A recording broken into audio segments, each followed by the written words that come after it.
台中雾峰有居民控诉，这地主是不管因这住户有优先买地权，直接将土地卖给建商，还因的厝地互拆掉，而且有6个住户向环保局来检举，讲这建商违法施工了后，因兜着向乌白倒废土来报复，怀疑是环保局盗窃因的个资，所以今仔日去到监察院来定情。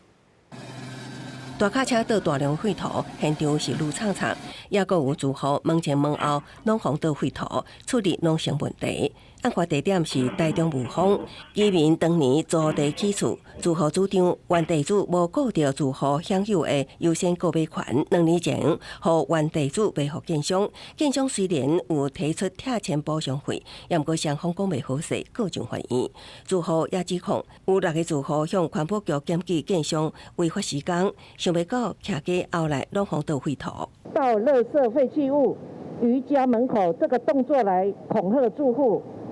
台中市环保局人员疑似泄露住户个资，致使居民安全饱受威胁。他给我前面后面全部都塞住，我没有办法出入。如果发生火灾还是意外，我根本没有办法逃。自救会认为，倒的废土影响徛家厝地，若发生火灾，后果会不堪设想。这期是环保局人员将检举个资设备予建商，透早上北向监会定情。由值班人员受定情案，对此环保局强调一切依法行政。本局处理民众陈情案件时，皆要求稽查人员应恪遵本府受理检举陈情案件保密实施要点之规定，对陈情人之身份资讯应注意保密，不得泄露。本局多次受理雾峰区6股路94项的案件，均派员至现场稽查。